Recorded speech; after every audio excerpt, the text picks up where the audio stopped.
سلام كبرات تخاتلتي داسنا اكسترا نحجي بستدالو زيناتات اب سودان زكايز زلو كوينات ناب دوات ايرتران سودان متصقعن ايتيوبيا دما علاو مغلص موصا اب ايرترا مسمر عد قيح كوعاتي تاغاطيم زلو حدغا اب كلل تግራይ كونتات صيتان محياش بزعبا تجمير زلو سرحيت بزملكت زوصه زرزر حبريتان ابالا ماطا تفصيمه بزعبا زلو زوصه زينان اب هندي تراي زلو فيروس نيبان كالن زتقالك خونيو ابزا channel دما ناي وتر تخاتلتن مخان سبسكرايب كتغبرون نتناي دول ملكت كتوقون بخبري يعدمكم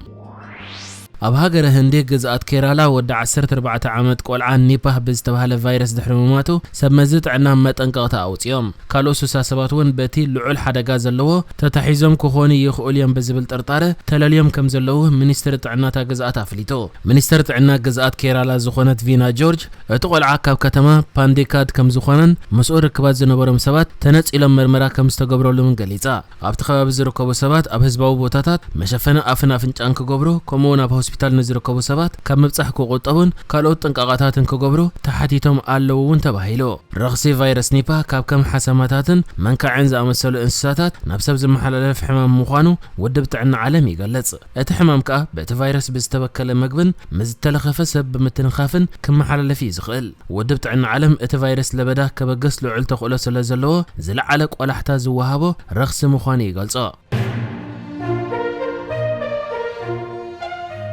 أبيرترا أم مسمر عد قيح كوعاتيت حدقا بمقطامو أب سبب نبرتن قدعات وريدو بعسر تشدشت حمله أب نؤزبا عد قيح بزقات أم حدقا مقمت المكينة أب سبب نبرتن قدعات وريدو مهلاو تقلي صلا إتا كاب كوعاتيت نقيلة عد قيح كتقاتو 14 كيلومتر مسترفة أب حرت زتبالت عد مسبسحت حدقا زقات أما أي سويزي زعينتا ما أكليتي نايس عنت مكينة لعلي 3 مترو بمنشرتاتا أو 4 سبات كبيدن فوكيسن أكلاو مهسيت كمزو وردت حبيرو مرماريت حدقا بوليس ترافيك نوزوبا عد قيح اللي عامي أبوتا حدقا ترخيبا أبزهابو تحبريتا اتتنقي قدلت لغام مالت فرينو كمزخونة أرقاقيتا اتم قرصن مسبرتن زقاطون قدايات بالعلي أب رئيس إخلي تسعينهم زنبرو كمزخونن حكمنا وكنكن يقبرو لهم كمزولن دمتا قاليتو بوليس ترافيك إبراهيم محمد صالح بوغانو أبتا مكيناون كفيلاو قدعات كمزورده بمحبار مرحتي مكاين حق ترافيك أخبرون تعنا مكاينهم بقبو ككتاتلون لبوا أغريبو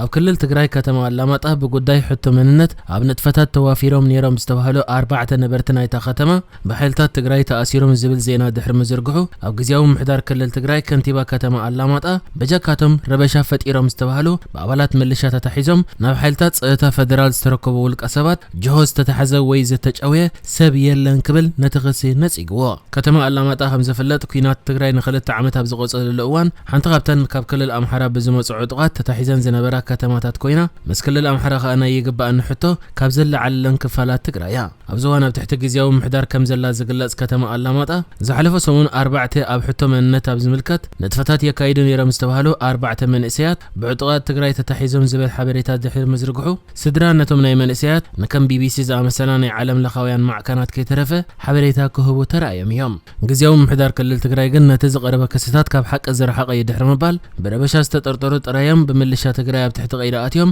نابلات ጸጥታ መንግስት ፌደራል ዝተረከቡ ዝብል መልሲ ይሂቦ ንማዕከን ዜና ቢቢሲ ዘዘራረቡ ነበርቲ ከም ዝብልዎ ዕጡቃት ትግራይ ናብታ ከተማ ዝኣተው ካብ ኩናት ሰሜን ኢትዮጵያ ጀሚሩ ነታ ከተማ ዘመሓደሩ ዝነበሩ መራሕቲ ክልል ኣምሓራ ካብቲ ከባቢ ምስ ወጹ ከም ዝኾነን ድሕሪ ዝፍጻመ ድማ ሓይልታት ምክልኻል ፌደራልን ፌደራል ፖሊስን ኩነታት ጸጥታ ከተማ ተቆጻጺሮ ምህላው ገሊጾም ናይ ዓይኒ መሰኻኽር ድማ ብተወሳኺ እቶም ዝተታሕዙ መንእሰያት ኣብቲ ከባቢ ተጠርኒፎም ኣብ ምጽዓንን ምርጋፍን ንብረት ዝተዋፈሩ መንእሰያት ኣባላቶም ከም ዝነበሩን እንደ ኣራገፉ እንከለው ድማ ሃንደበት ዕጡቃት መጽኦም ኣብ ትሕቲ ቀይደ ከም ዘእተውዎምን እዮም ገሊጾም በግዚያዊ ምሕዳር ክልል ትግራይ ዝተመዘዘ ከንቲባ ከተማ አላማጣ ግን ንመሓዝ ናይቶም መንእሰያት ብምንጻግ ብረበሻ ዝተጠርጠሩ ጥራዮም ኣብ ትሕቲ ቀይደ ኣትዮም ንኣባላት ጸጥታ ፌደራል ዝተረከቡ ብምባል ደጋጊሚ ነጽግዎ مكتل بريزيدنت ግዚያዊ ምሕዳር ክልል ትግራይ ጀነራል ታደሰ ወረደ በዛዕባቲ ጸጥታ ትክልል ንምሕላው ዝተጀመረ ስርሒት አመልኪቱ ዝርዝር ሓበሬታ ሂቦ ኣብ ግዚያዊ ምሕዳር ክልል ትግራይ ምክትል ፕሬዝደንትን ሰክሬታሪያት ካቢኔት ሰላምን ጸጥታን ጀነራል ታደሰ ወረደ ኣብቲ ክልል ዝርአ ኩሉ መዳያው ጸገም ጸጥታ ንምፍታሕን በቀንዶ ልዕልና ሕግን ምርጋጽን ስጉምቲ ምውሳት ከም ዝተጀመረ ንጋዜጠኛታት ትክልል ሓቢሩ ዝነበረ ኮይኑ በዚ መሰረት ድማ ሕጃ ወፂ ኣብ ዘሎ ዜና ኣብ ዝተፈላልየ ገበናት ተዋፊሮም ጸንሑ ውልቀ ሰባት ሕጋዊ سقمت كوسات تجميرو مهلاو تحبيرو اتقند ماكلو اما قال زغبره اب غداي حصينه مصين زتكره زبول سقمتي بتك كتما زجمرو لمخنيات مقله قند منهاريا كابنابن زسغاغر حصينه مصين كوينا مصنحه املكيتو اتي حصينه مصين تباهيلو بحفشه استغلصغن بزرزر انتاي مخانو ايغلصون نز غداي زسلاسل كاب اكلات صيتان حقن استواصه حيل عمام كم زقومه بمملكاتون اتنصورن زرزراو حبريتان بتحيل ابيلو ادلاي ابستبهل لغيزيه كغلص مخانو تزاريبو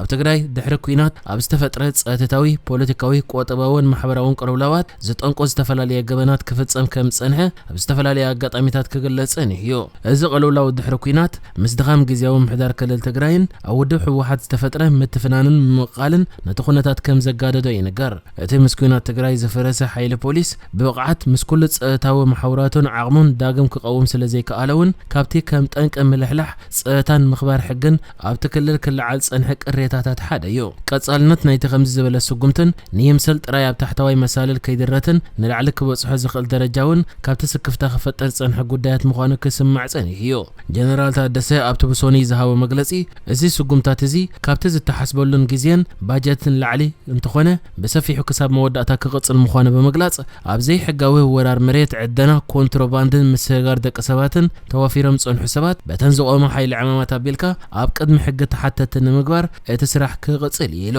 ህዝቢ እቲ ክልል ብፍላይ ድማ ኣብ ድሕሪ ኩናት ክካየድ ጸንሐ ወራ መሬት ዘይሕጋውን ዘይተኣደነን ዕደና ጭውያን ዓመፅን ካብቶም ኣብ ትግራይ ክመራረሎም ጸንሐ ቀንዲ ጸጥታዊ ጸገማት ምዃኑ ይፍለጥ ብተወሳኺ ሓንቲ ዘ ሪፖርተር እትበሃል ናይ ኢትዮጵያ ማዕከን ዘርጊሓቶ ኣብ ዝነበረ ጸብጻብ ጀነራላት ከይተረፈ ዝሳተፍዎ ዘይሕጋዊ ዕደና ወርቅን ዘይሕጋዊ ምስጋር ወርቅን ኣብቲ ክልል ኣስፋሕፊሑ ምህላውን ሽረ ድማ መናሃርያ ናይዚ ዘይሕጋዊ ንጥፈታት ወርቂ ኮይና ምህላዋ ተገሊጹ ነይሩ እዩ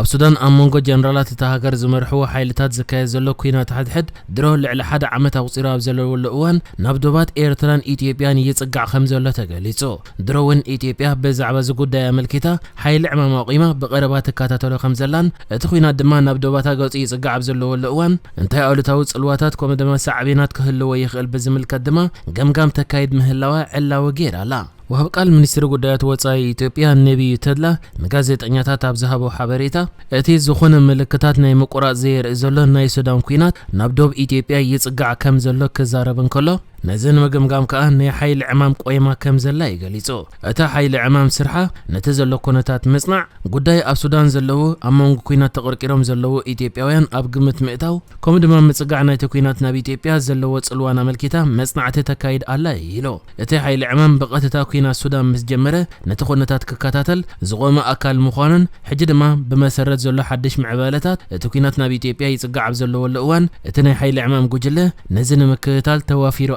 يلو كينات أب سودان زركبوا حيلتات أب زوان نبتي إثيوبيا سودان إيرتران زدوا بالو سلسة ودوب يتسقع كم زلا زقلت كوينو تمغنيات كحيلتات كل تفدقف أب سنار كومدما أبتا قربيت إثيوبيا إيرتران زخونت قدارف نقص فحفح حلف إلومات قعدتات يفتصمن مسراوي سودان أو وقتت أميدن بمهلاويو بوغان إيرتراغن بزعبا مغرب كينا سودان نابدوباتا بزملكت زوات علاو مقلت يلن نحجز تدالو الزيناتات ازينيرو بكالك سب نرغب سلام نعخم